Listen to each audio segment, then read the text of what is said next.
اگر پیروی کرنا چاہو تو پھر کائنات ہست و بود میں اس سے بہتر نمونہ اور کوئی موجود نہیں۔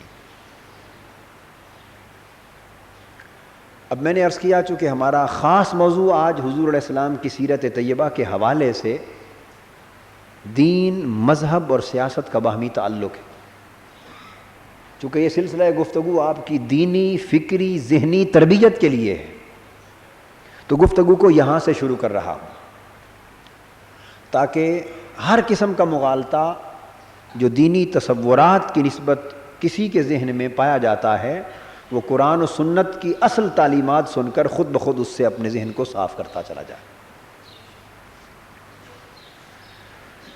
یہ بات ذہن نشین فرما لیں کہ اسلام کو قرآن مجید نے بطور دین کے متعارف کرایا ہے۔ اسلام کو اللہ رب العزت نے قرآن مجید کے ذریعے جو متعارف کرایا، کس عنوان سے؟ بولیے، دین کے عنوان سے۔ ارشاد فرمایا ان الدین عند اللہ الاسلام، بے شک اللہ کے نزدیک دین فقط اسلام ہے۔ اب یہاں ایک خاص نقطہ قابل توجہ ہے جس پر میں آپ کو متوجہ کرنا چاہتا ہوں۔ یہ آیت کریمہ آپ نے ہزارہا بار سنی ہے، اور اسلام کے دین کامل ہونے کے اعتبار سے گفتگو کا آغاز ہمیشہ علماء اسی آیت ہی سے کرتے ہیں، مگر اس آیت کی یہ خاص اہمیت ہے، یہ کہنا کہ بے شک دین اللہ کے نزدیک فقط اسلام ہے۔ اس کی ایک خاص اہمیت ہے، وہ یہ لوگوں کو بتایا یہ جا رہا ہے کہ لوگوں، اسلام کے سوا دنیا میں جتنے بھی نظام ہیں ان میں سے کوئی کامل نہیں ہے، اس لیے انہیں دین نہیں کہا گیا۔ دین فقط اسی نظام کا نام ہو سکتا ہے جو ہر اعتبار سے کامل ہو، جس میں زندگی کے ہر شعبے کی ضرورت کی کفالت موجود ہو، جس میں انسانی زندگی کی ہر سطح کی ضرورت کی کفالت کا سامان موجود ہو، جو انسانی زندگی کی ہر سطح کی ہدایت مہیا کرے، انفرادی، اجتماعی، قومی اور بین الاقوامی سطح تک جتنے بھی مسائل انسانی زندگی میں ابھریں تو وہ نظام ان تمام تر مسائل کے لیے روشنی دے، رہنمائی دے، ہدایت دے۔ سو ایسا نظام جو ہر اعتبار سے کامل ہو، جامع ہو، جس میں کوئی کمی نہ ہو، کوئی کجی نہ ہو، کوئی نقص نہ ہو، ایسے ہی کامل نظام کو دین کا نام دیا جا سکتا ہے۔ اور جو نظام اتنا کامل نہ ہو، جو دنیا اور آخرت پر بیک وقت محیط نہ ہو، اسے آپ جو چاہیں کہیں، نظام کہہ سکتے ہیں، مذہب کہہ سکتے ہیں، فلسفہ کہہ سکتے ہیں، نظریہ کہہ سکتے ہیں، تھیوری کہہ سکتے ہیں، جو نام چاہے دے لیں، مگر اس کو دین کا نام نہیں دیا جا سکتا۔ یہ اہمیت ہے اس آیت کریمہ کی، فکری اہمیت۔ ارشاد فرمایا ان الدین عند اللہ الاسلام۔ لوگوں، مختلف نظریات اور فلسفوں کو ماننے والے اپنے طور پہ اپنے نظام کو جتنا بھی کامل کیوں نہ تصور کرتے پھریں، یہ ان کا دعویٰ جھوٹا ہے۔ اللہ جو ساری کائنات کا خالق ہے اور انسانیت کا خالق ہے، اگر اس کی نگاہ سے دیکھو تو دین یعنی نظام کامل فقط اسلام ہی اس قابل ہے اور اس لائق ہے کہ اسے دین اور نظام کامل کا نام دیا جا سکے۔ باقی سارے کے سارے نظام اور فلسفے اس کائنات میں وہ دین کے درجے سے نیچے ہیں، دین کے درجے سے۔ تو گویا اس آیت کریمہ نے دو چیزیں واضح کر دی، ایک تو یہ کہ اسلام دین ہے، محض مذہب نہیں۔ اسلام دین ہے، فقط فلسفہ نہیں۔ اسلام دین ہے، فقط ایک نظام نہیں، چونکہ نظام جزوی بھی ہو سکتا ہے۔ نظام معاشرت کو بھی نظام کہتے ہیں، معیشت کے سلسلے کی تعلیمات کو بھی نظام کہتے ہیں، سیاست کو بھی نظام کہتے ہیں۔ کہ اسلام کو جب بھی ہم کہیں گے کیا کہیں گے؟ دین کہیں گے۔ یعنی اسلام دین ہے، نظام نہیں۔ اسلام دین ہے، فقط نظریہ نہیں، چونکہ جو نظریہ ہوتا ہے اس میں عمل نہیں ہوتا۔ جو فلسفہ ہوتا ہے اس میں عمل نہیں ہوتا، جو نظام ہوتا ہے وہ جزوی ہو سکتا ہے، یقینی بات نہیں کہ کلی ہو۔ فرمایا کہ اسلام کو دین سمجھا کرو، باقی سارے عنوان دین سے نیچے ہیں، باقی سارے عنوانوں کا دائرہ دین کے مقابلے میں تنگ ہے، باقی ساری اصطلاحات اور عنوانات کا جو دائرہ کار ہے وہ دین کے مقابلے میں چھوٹا ہے، دین سے بڑا کسی کا دائرہ نہیں۔ اس لیے پہلی بات یہ واضح فرمائی کہ اسلام دین ہے، ایک بات، اور دوسرا نقطہ یہ معلوم ہوا کہ دین کا درجہ اس کائنات کے سارے نظاموں میں صرف اسلام کو حاصل ہے، باقی جتنے نظریات اور فلسفے دنیا میں موجود ہیں انہیں سب کچھ کہا جا سکتا ہے مگر دین نہیں کہا جا سکتا، تو دین کا درجہ فقط اسلام کو حاصل ہوا۔ تو پہلے دو نقطے آپ کی سمجھ میں آ گئے، یاد بھی رہیں گے یا نہیں رہیں گے؟ سمجھنا بھی ضروری ہے، یاد رکھنا بھی ضروری ہے۔ ٹھیک ہے، تفصیل سے یاد نہ رہیں، اجمالی طور پر ایک دو جملوں کی حد تک ہی یاد رہیں، مگر تصور تو واضح ہونا چاہیے نا۔ ٹھیک ہے، اب آئیے دین کا یہ جو میں نے تصور عرض کیا، قرآن مجید نے دین کے لفظ کو، میں اس کو پہلے تھوڑا سا واضح کر لوں اور سمجھا لوں۔ دین کے لفظ کو قرآن مجید نے آخرت کے نظام کے لیے بھی استعمال کیا اور دنیا کے نظام کے لیے بھی استعمال کیا، جس کا مطلب یہ ہوا کہ دین بیک وقت دنیا اور آخرت کے دونوں نظاموں پر حاوی ہے۔ اب یہ اگلا نقطہ اور اگلا مسئلہ سمجھا رہا ہوں۔ دین کو اللہ رب العزت نے آخرت کے نظام کے لیے، جو قیامت کے دن جس نظام کے تحت قائم ہوگا، اس نظام کے لیے بھی قرآن نے دین کا لفظ استعمال کیا۔ اب وہ دونوں آیات مبارکہ سن لیں تاکہ مفہوم اچھی طرح سمجھ میں آ سکے۔ یہ بات اس لیے سمجھا رہا ہوں کہ جن لوگوں کو یہ خیال ہے کہ دین کا تعلق تو صرف آخرت سنوارنے سے ہے، دنیا سے نہیں ہے، وہ مغالطہ دور کر لینا۔ انہیں مغالطہ یعنی دین اور دنیا یہ لفظ استعمال کرنا ہی غلط ہے۔ دین اور یہ دو چیزیں نہیں ہیں، یہ دو چیزیں، چونکہ دنیا ہی دین ہے اور آخرت بھی دین ہے، تو دین کے دو حصے ہیں، دین کے ایک حصے کا نام دنیا ہے، ایک حصے کا نام آخرت۔ تو دین اور دنیا کہنا اس کا مطلب تو یہ ہوا کہ دین اور شے ہے اور دنیا اور شے ہے۔ اب بات کو سمجھ لیں، آپ یوں تو کہہ سکتے ہیں کہ روٹی اور پانی، کہہ سکتے ہیں کہ نہیں؟ کیوں کہہ سکتے ہیں؟ اس لیے کہ روٹی اور شے ہے، اناج ہے، کھانے کی چیز ہے، پانی ایک مشروب ہے، پینے کی چیز ہے، دو چیزیں جدا ہے نا، جدا ہے نا، اس لیے آپ کہہ سکتے ہیں روٹی اور پانی۔ مگر آپ کے سامنے ایک پلیٹ میں سالن پڑا ہو، گوشت کا، سبزی ہو، گوشت ہو، گھی سالن ہو، تو آپ کہہ سکتے ہیں یہ سالن اور شوربہ، دونوں کو جدا کر سکتے ہیں؟ یا جو سبزی گوشت کا سالن ہے وہ سامنے رکھ کے کہیں سالن اور سبزی، کہہ سکتے ہیں؟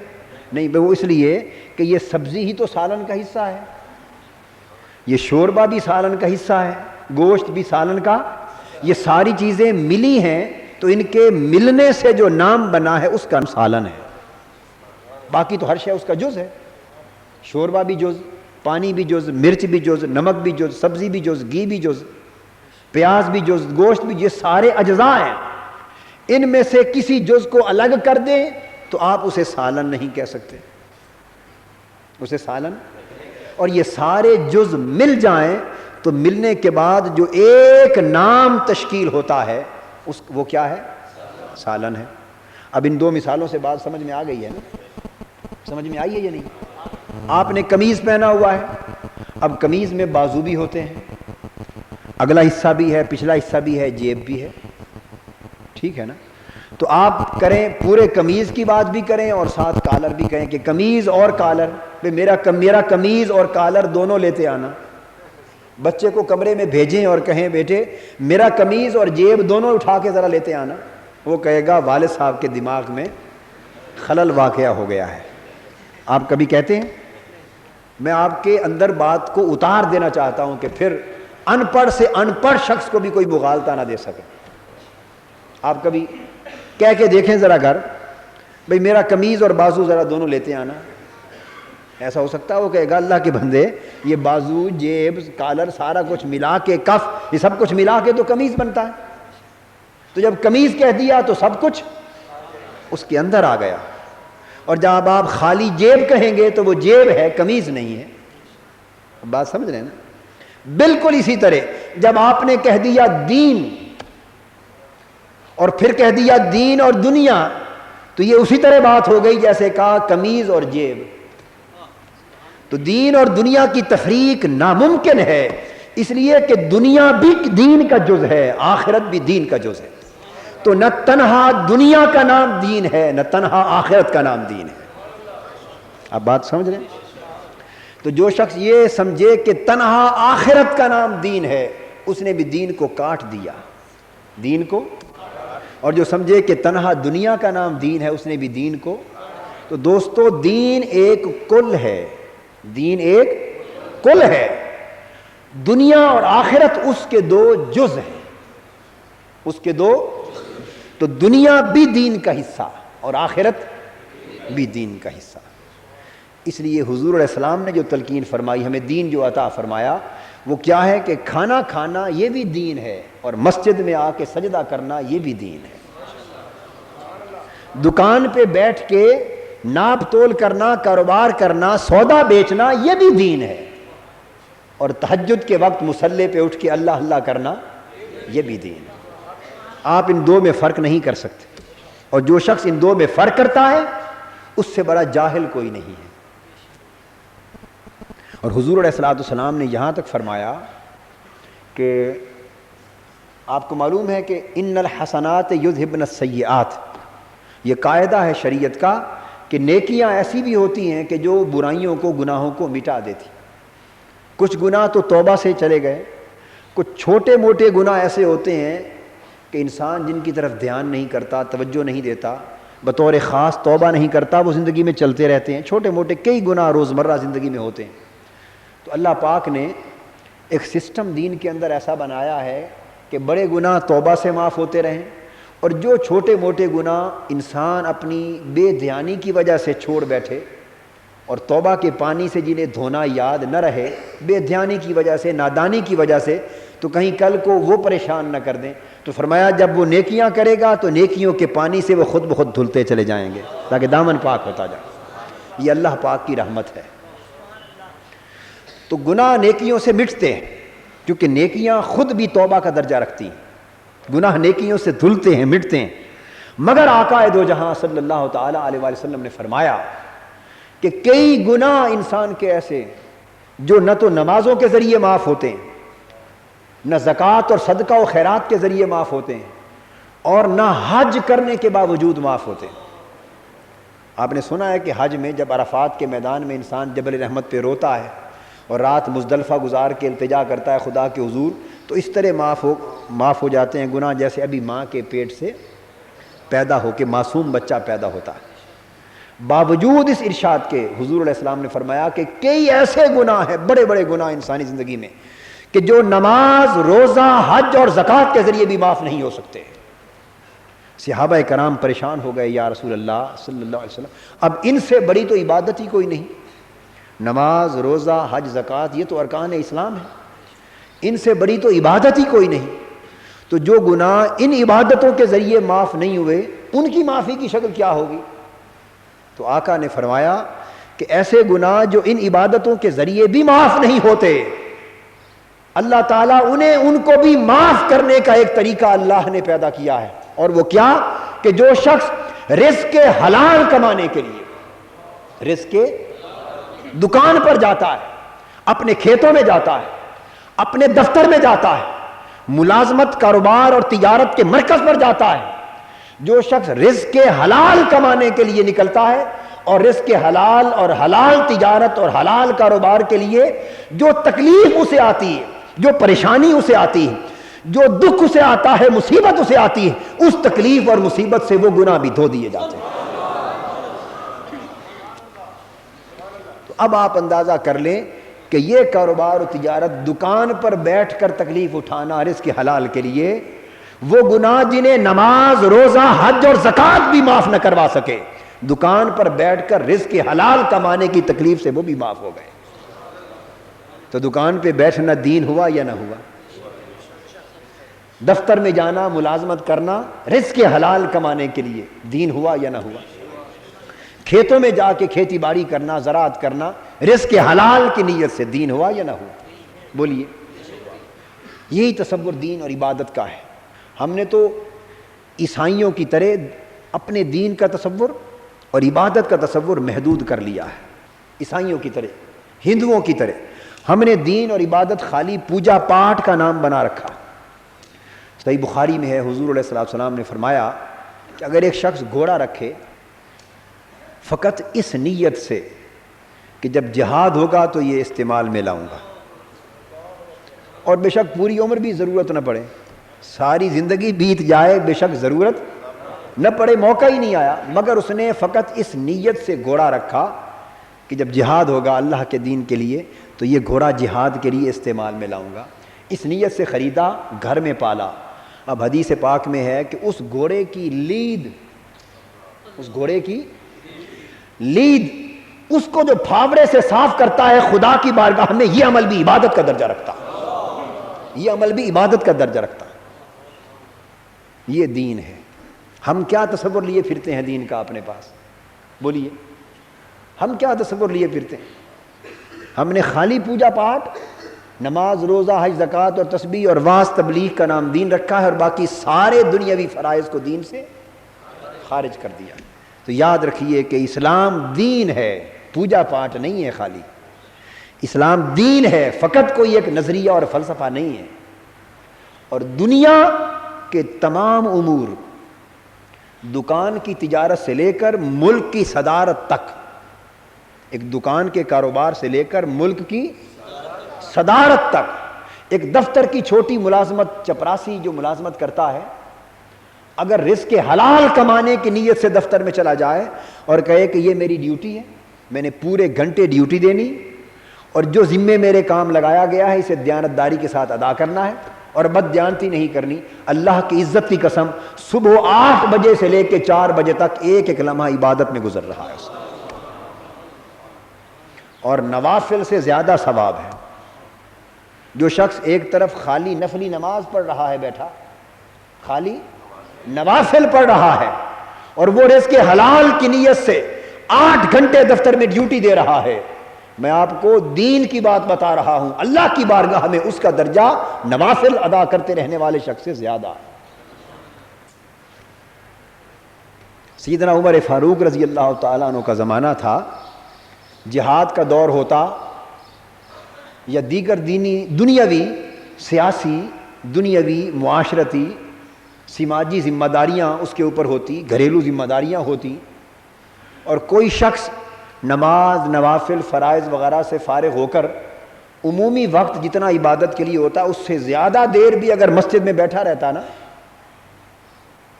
اور آپ محسوس کرتے کہ اب اس کا زور زیادہ نفلوں پر ہے اور دیگر ذمہ داریوں پر نہیں ہے، تو سیدنا فاروق اعظم رضی اللہ تعالیٰ عنہ کان سے پکڑ کر دھکے دے کر مسجد سے باہر نکال دیتے، فرماتے تو نے دین کو سمجھا کیا ہے؟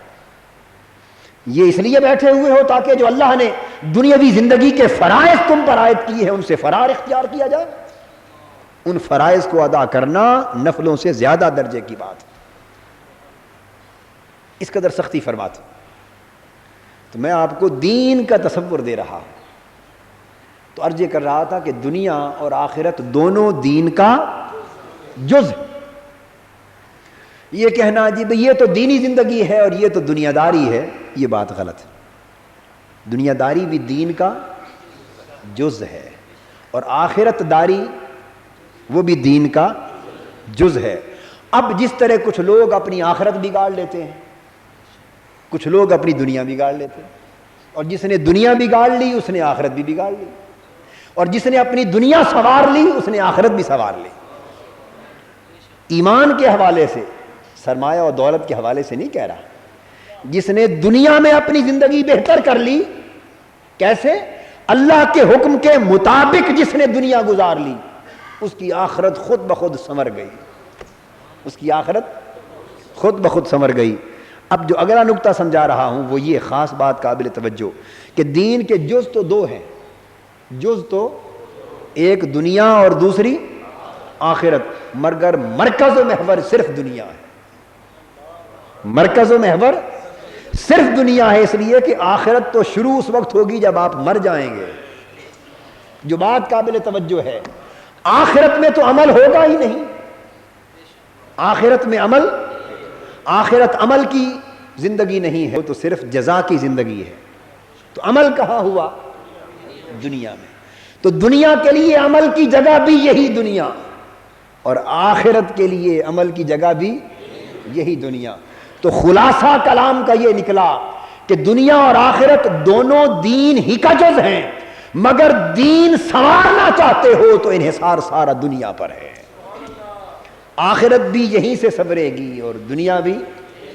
اس لیے حضور علیہ السلام نے فرمایا کہ جو آخرت ہے یہ مزرعۃ الآخرہ، الدنیا مزرعۃ الآخرہ، الدنیا مزرعۃ الآخرہ، کہ دنیا کیا ہے؟ یہ آخرت کی کھیتی ہے، آخرت کی کھیتی ہے۔ جو کچھ یہاں بو گے بس وہاں تو خالی فصل کاٹ لینی ہے، وہاں تو پکا پکایا پھل مل جائے گا، آپ کی مرضی ہے میٹھا لو یا کڑوا لو، مگر وہاں تو پکا پکایا پھل مل جائے گا۔ اور کمائی کرنا، گوڈی کرنا، بیج ڈالنا، ہل چلانا، محنت کرنا، جو کچھ کرنا ہے دنیا کے لیے بھی آخرت کے لیے بھی، وہ جگہ یہی دنیا ہے۔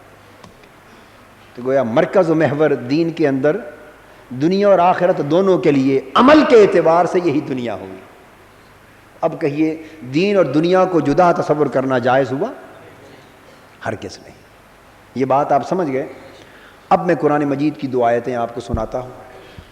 آخرت کے حوالے سے آخرت کے نظام کو دین کہا سورہ فاتحہ میں، فرمایا مالک یوم الدین، آخرت میں جو جزا اور سزا کا نظام ہوگا، فرمایا جزا اور سزا کا جو نظام ہے اس دن کا مالک اللہ ہے۔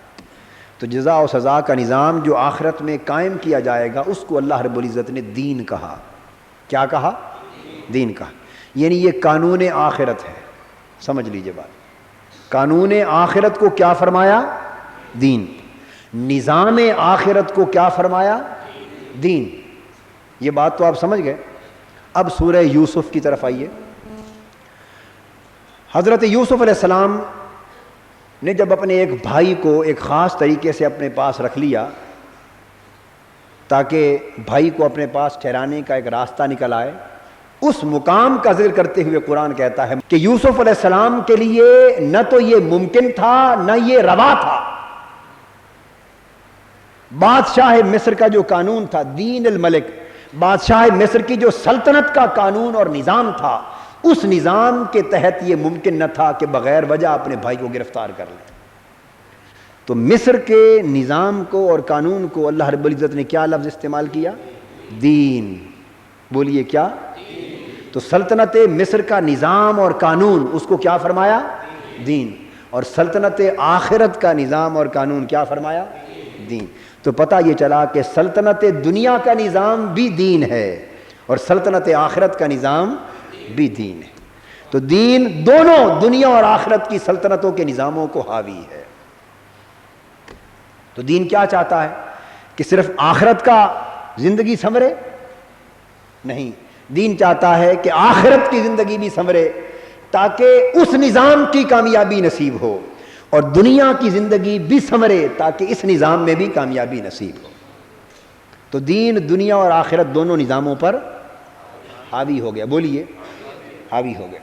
اب اگلے دو الفاظ کی طرف آئیے۔ اب قرآن مجید نے اسلام کے لیے جہاں بھی لفظ استعمال کیا دین کا، یہ نقطہ قابل توجہ، فرمایا الیوم اکملت لکم دینکم، آج کے دن میں نے تمہارے لیے تمہارا دین مکمل کر لیا، واتممت علیکم نعمتی، اور تمہارے اوپر اپنی نعمت تمام کر دی، وردیت لکم الاسلام الدینا، اور اسلام کو بطور دین کے تمہارے لیے منتخب کر لیا۔ اب جو میں نقطہ سمجھانا چاہتا ہوں یہاں تک آپ بات کو سمجھ گئے ہیں یا نہیں سمجھ گئے؟ پچھلے بھی سمجھ گئے ہیں سارے؟ یہ ایک سبق ہے. میں نے عرض کیا کہ یہ ایک سلسلہ تربیت شروع کر رہا ہوں قرآن و سنت کی روشنی میں، تاکہ آنے والے ہزارہ افراد ہر جمعے ایک سبق لیں اور پھر اس سبق کو آگے تک پہنچائیں. تو قرآن مجید نے اسلام کو دین کہا. اب اگلی بات جو سمجھانا چاہتا ہوں وہ یہ کہ ہم 3 الفاظ استعمال کرتے ہیں. بالعموم ہمارے ہاں کتنے الفاظ استعمال ہوتے ہیں؟ ایک دین کا، ایک مذہب کا، اور ایک سیاست کا. تو جس طرح میں نے دنیا اور آخرت کی بات کی کہ یہ دونوں دین کا جز ہیں، اب مذہب اور سیاست کی بات سمجھ لیں.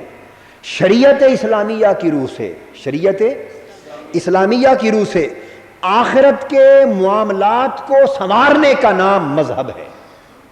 دین کا وہ حصہ، دین کا وہ حصہ جو آخرت کے معاملات کو سنوارنے سے عبارت ہے اس کو مذہب کہتے ہیں، اور دین کا وہ حصہ جو دنیا کے نظام کو سنوارنے سے عبارت ہے اس کو سیاست کہتے ہیں. دین کا جو حصہ جو چاہتا ہے آخرت سمر جائے اس دین کے حصے کا نام مذہب ہے. دین کا وہ حصہ تعلیمات کا جو چاہتا ہے کہ آخرت انسان کی سمر جائے اس حصے دین کا نام مذہب ہے. اور دین کی تعلیمات کا وہ حصہ جو چاہتا ہے کہ یہ دنیا کے لوگ سمر جائیں، دنیا کا نظام سمر جائے، اللہ کی مخلوق کی زندگی سمر جائے، جو اس نظام کو سنوارنا چاہتا ہے اس حصہ دین کا نام سیاست ہے. اس حصہ دین کا نام سیاست ہے. اور میری بات سمجھ لیں، یہ میں فتویٰ دے رہا ہوں، یہ اور روئے زمین کا کوئی عالم اگر کتاب و سنت کی روشنی میں جرأت رکھتا ہے تو اس فتوے سے اختلاف کر کے دکھا دے. پہلے فتویٰ سن تو لیں، فتویٰ سن لیں، فتویٰ سن لیں کہ جو شخص سیاست کو دین سے خارج سمجھتا ہے وہ کافر ہے.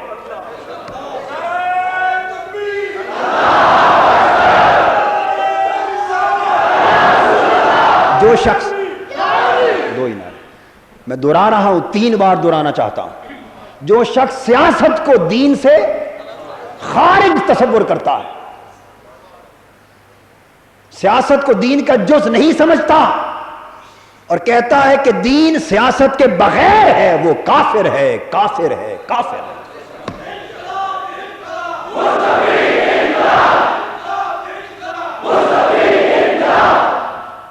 اب میری بات سمجھ گیا نا؟ میں نے آپ کو سیاست کا مفہوم سمجھا دیا. سیاست دین کا وہ حصہ ہے جس کا تعلق دنیا کے نظام کو سنوارنے سے ہے. جھوٹ غلاظت کے پلندے کو سیاست نہیں کہتے.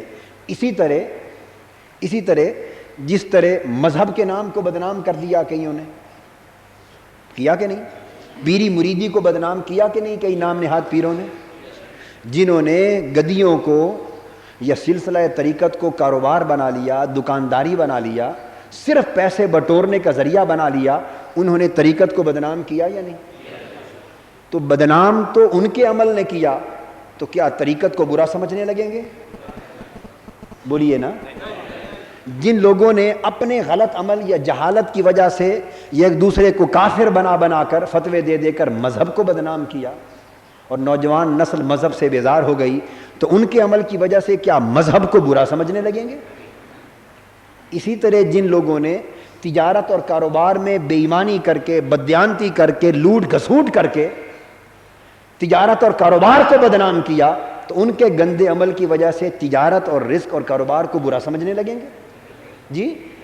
اسی طرح جن لوگوں نے سیاست اور اقتدار اور نظام دنیا کو اپنی غلاظت کردار کی وجہ سے بدنام کیا، تو ان کے گندے عمل کی وجہ سے کیا سیاست کو برا سمجھنے لگیں گے؟ نہیں سمجھیں گے. اس لیے کہ دوست، سیاست بھی دین کا جز ہے. سیاست کو برا کہنا فی نفس ہی دین کو گالی دینا ہے. کاروبار اور تجارت کو فی نفس ہی برا کہنا دین کو گالی دینا ہے. مذہب کو فی نفس ہی برا کہنا دین کو گالی دینا ہے، چونکہ یہ تو سارے جز ہیں اور انہی کو سنوارنے کے لیے اللہ نے اپنا دین بھیجا ہے.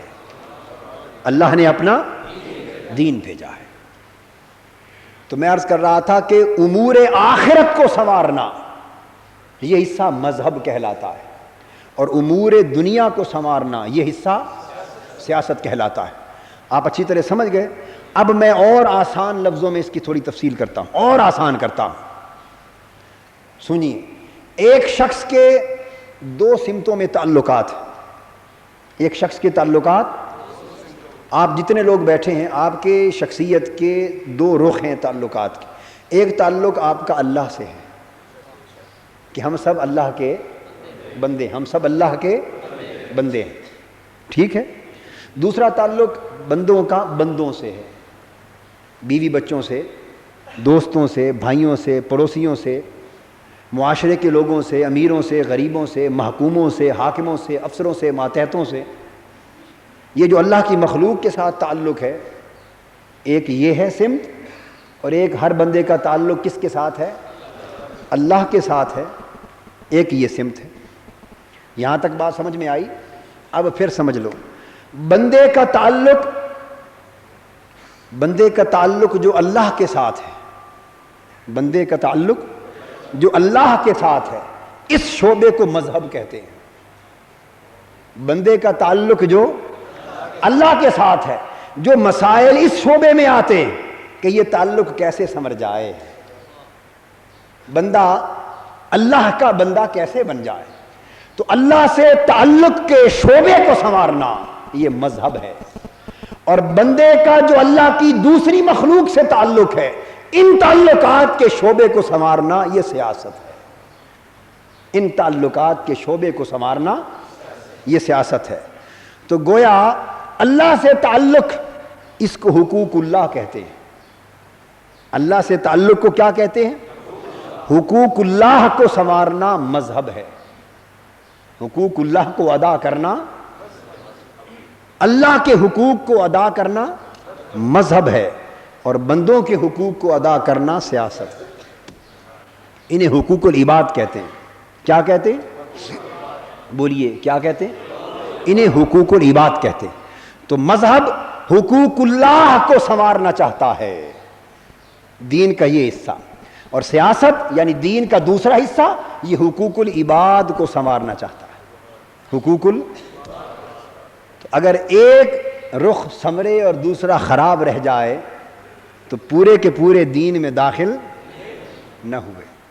یعنی مسجدوں کا ماحول پاک ہو گیا اور معاشرے کا بدستور گندا رہا تو گویا دین معاشرے کے اندر نہیں آیا۔ دین معاشرے میں تب آئے گا کہ جو ماحول کی پاکیزگی اور طہارت مسجد کے اندر ہے وہی دفتروں میں بھی ہو، وہی سیکریٹریٹ میں بھی ہو، وہی ملازمتوں میں ہو، وہی دکانوں میں ہو، وہی کاروباری مرکزوں پر ہو۔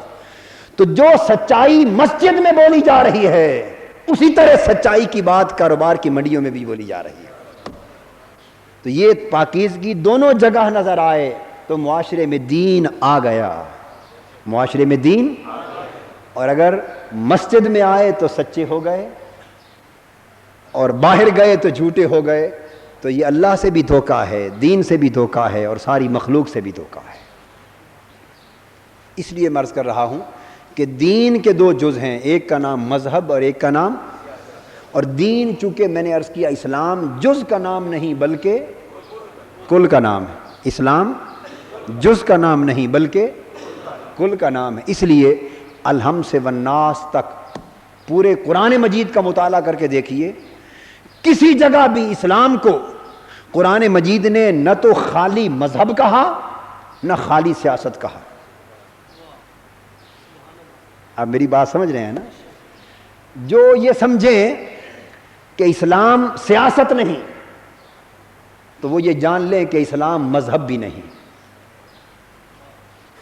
جو یہ کہیں کہ اسلام سیاست نہیں وہ جان لے کہ اسلام مذہب بھی نہیں، بلکہ سیاست بھی اسلام کے اندر ہے، مذہب بھی اسلام کے اندر ہے۔ اسلام تو ایک کل کا نام ہے، ایک جس طرح ایک مسجد ہے اس میں محراب بھی ہوتا ہے، منبر بھی ہے، ہال بھی ہیں، چھت بھی ہیں، گنبد بھی ہیں، صحن بھی ہے، یہ سارے اجزاء ملے تو مسجد بنتی ہے۔ تو دوستو یہ سارے جز ملے تو دین بنتا ہے۔ تو سیاست بھی دین کا جز، معاشرت بھی دین کا جز، معیشت بھی دین کا جز، سارا کا سارا نظام دنیا بھی دین کا جز۔ اور سارا کا سارا نظام آخرت بھی دین کا جز، یہ سارے جز ملیں تو دین کامل ہو جاتا ہے۔ اور اللہ نے فرمایا لوگو میں نے تو اسلام کو بطور دین کے بھیجا ہے، بطور مذہب کے تو نہیں بھیجا، بطور مذہب کے تو نہیں بھیجا۔ قرآن پڑھ لیں، الحمد سے والناس تک پورا قرآن پڑھ کے مجھے ایک مقام بتا دیں جہاں اسلام کو قرآن مجید نے فقط مذہب کے طور پہ پیش کیا ہو۔ نہیں، اسلام کو فقط مذہب کے طور پہ پیش، یہ وہ لوگ جو اسلام سے واقف نہیں ہیں وہ کہتے پھرتے رہتے ہیں کہ اسلام ہمارا مذہب ہے، اشتراکیت ہماری معیشت ہے اور جمہوریت ہماری سیاست ہے۔ انہوں نے اسلام کو دین نہیں سمجھا، ایک چھوٹا سا ٹکڑا سمجھ لیا۔ مذہب ایک ٹکڑا ہے، سیاست ایک ٹکڑا ہے، باقی معیشت معاشرت سب کچھ اس کے اندر آ جاتا ہے۔ یہ چھوٹے چھوٹے ٹکڑے ہیں، یہ چھوٹے چھوٹے، تو دین کو ٹکڑے جنہوں نے کیا انہوں نے ان کو جدا جدا کر دیا۔ جنہوں نے دین کو ایک اکائی اور کلیت سمجھ کے جانا انہوں نے دنیا و آخرت اور مذہب و سیاست دونوں کو دین کا جز سمجھا، دین سے جدا نہ سمجھا۔ علامہ اقبال اس لیے کہتے ہیں کہ جدا ہو دین سیاست سے تو رہ جاتی ہے چنگے سی، جدا ہو دین سیاست سے تو رہ جاتی ہے چنگیزی۔ اس لیے کہ پھر تو خالی پوجا پاٹ ہی رہ گئی، خالی پوجا پاٹ ہی کا نام رہ گیا۔ پھر ہندوؤں کے مندر میں چلے جائیں، عیسائیوں کے گرجے میں چلے جائیں، مسلمان مسجد میں چلے آئیں، فرق صرف اتنا ہے کہ وہ کرشن مہاراج کا نام لے کے اس کو پوج رہا ہے، وہ مورتی بنا کے حضرت مسیح علیہ السلام کی پوج رہے ہیں، یہ اللہ کا نام لے کر اس کی عبادت کر رہا ہے۔ رہ گیا تصور عبادت کا، اس کا دائرہ، اس کی وسعت وہ سب کی برابر ہو گئی، وہ سب کی برابر ہو گئی۔ جبکہ ان میں اور ہم میں فرق یہ ہے کہ ان کا مذہب ہے جو صرف پوجا پاٹ اور رسم اور رواج سے عبارت ہے، اور ہمارا مذہب نہیں بلکہ دین ہے جو دنیا اور آخرت اور مذہب اور سیاست کے سارے امور پر حاوی ہے۔ اس لیے پورے قرآن مجید نے نہ اسلام کو مذہب کہا نہ اسلام کو سیاست کہا بلکہ دین کہا، تاکہ لوگ سمجھیں کہ مذہب بھی اس کا جز، سیاست بھی اس کا جز، دنیا بھی اس کا جز اور آخرت بھی اس کا جز۔ جب آپ یہ سمجھ گئے کہ اللہ سے تعلق کو سنوارنا مذہب ہے اور بندوں سے تعلق کو سنوارنا یہ سیاست ہے، اب آپ اگر شریعت کے بڑے اکابر علماء اور اماموں کی کتابیں پڑھیں تو انہوں نے سیاست کی پھر دو قسمیں بیان کی ہیں، سیاست منزلی اور سیاست مدنی۔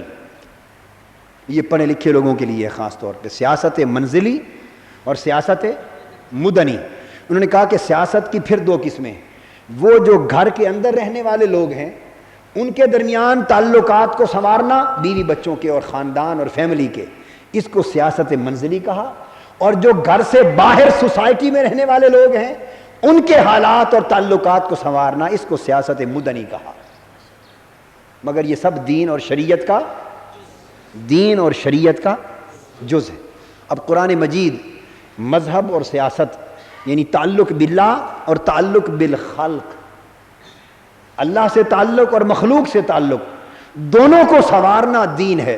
اب قرآن کو پڑھیے کہ قرآن نے اہمیت زیادہ، ترجیح زیادہ کس کو دی ہے؟ ترجیح زیادہ کس کو دی ہے؟ اللہ پاک نے فرمایا وعباد الرحمن، رحمت والے رب کے بندے، رحمت والے رب کے، اور اللہ پاک ان کا تعارف کروا رہا ہے۔ قرآن مجید نے تعارف کروایا کہ اللہ کے برگزیدہ بندے کون ہیں۔ فرمایا عباد الرحمن الذین یمشون علی الارض ہونا واذا خاطبهم الجاہلون قالوا سلاما والذین یبیتون لربهم سجدا وقیاما۔ فرمایا اللہ کے محبوب اور پیارے بندے وہ ہیں کہ یمشون علی الارض ہونا، کہ دنیا میں چلتے ہیں اس طریقے سے کہ کسی کو ان کے وجود سے تکلیف نہ پہنچے، کسی کا حق نہ ماریں، کسی کو گزند نہ پہنچائیں، کسی کو پریشان نہ کریں، کسی پر ظلم نہ کریں، کسی کا استحصال نہ کریں، کسی کو نہ لوٹیں، تو زمین پر دنیا میں اس طرح چلتے ہیں کہ کسی کا حق نہ مارا جائے، پہلی صفت بیان کی اور فرمایا ان کی دوسری خوبی کیا ہے؟ اذا خاطبہم الجاہلون قالوا سلاما، اور کوئی ان کو گالی دے تو یہ اس کو دعا دے کے چلتے بنے. کوئی گالی دے تو یہ اس کو دعا دے. میں نے 25 مئی کی رات کیا کہا تھا کہ ہماری سیاست کا طرہ امتیاز یہ ہوگا کہ لوگ گالیاں دینے کو سیاست کہتے ہیں. لوگ دوسروں کو گالیاں دینے کو سیاست کہتے ہیں، اور ہمارا چونکہ ہماری سیاست چونکہ دین ہے، ہماری سیاست چونکہ ایمان ہے، اس لیے ہمارا تصور سیاست یہ ہوگا کہ لوگ گالیاں دینے کو سیاست کہتے ہیں، ہم گالیاں کھا کے دعا دینے کو سیاست کہتے ہیں.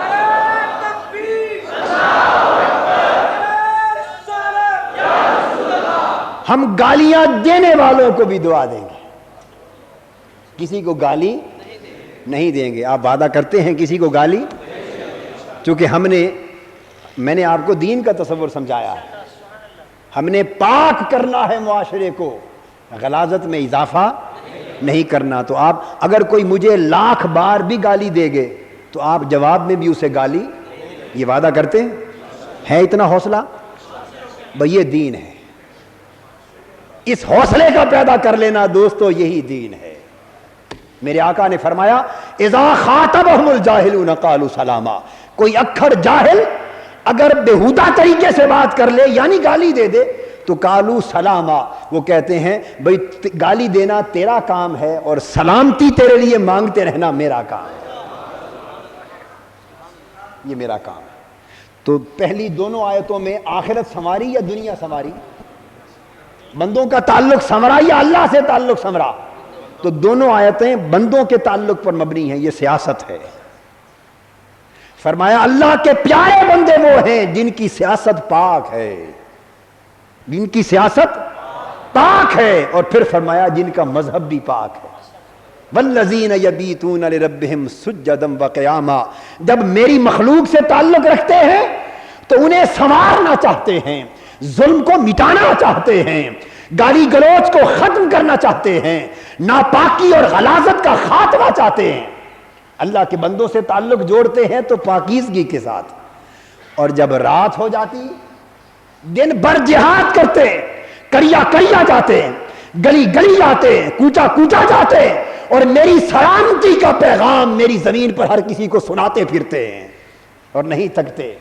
اور جب رات کے اندھیرے چھاتے تو پھر چھپ کر مسلح پر آ جاتے ہیں، اور وہ جو دن کو فرعون کو للکارنے والے تھے، وہ جو دن کو قارون کو للکارنے والے تھے، وہ جو دن کو یزید کو للکارنے والے تھے، اور اللہ کی راہ میں تن من دھن لٹانے والے تھے، اور مجاہد اور جری اور شجاع تھے، اور پتھروں اور فولادوں سے بھی سخت تر تھے، جن کا دن ایسے بیتا تھا، وہ کون ہیں؟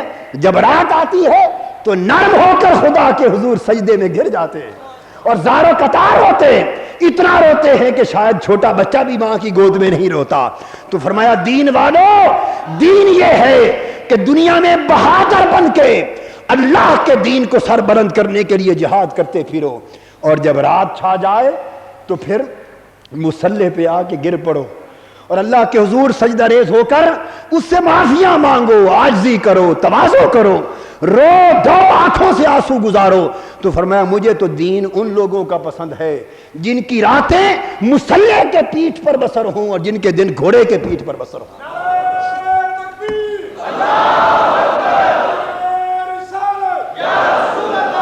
جن کی رات آئے تو متہجد بن جائیں اور جن کا دن آئے تو مجاہد بن جائیں. جن پر رات آئے تو متہجد بن جائیں، تہجد والے بن جائیں، اور جن کا دن آئے تو جہاد والے مجاہد بن جائیں. دوستو یہ ہے تصور دین، مذہب اور سیاست کا. اگلے جمعہ سے ہم انشاءاللہ حضور علیہ السلام کی سیرت طیبہ کا بیان اس حوالے سے شروع کریں گے. اللہ رب العزت ہمیں دین کا صحیح تصور سمجھنے اور اس پر عمل کرنے کی توفیق عطا فرمائے. وما علینا الا البلاغ. آفیشیل یوٹیوب چینل کو سبسکرائب کریں اور بیل آئیکن کلک کریں.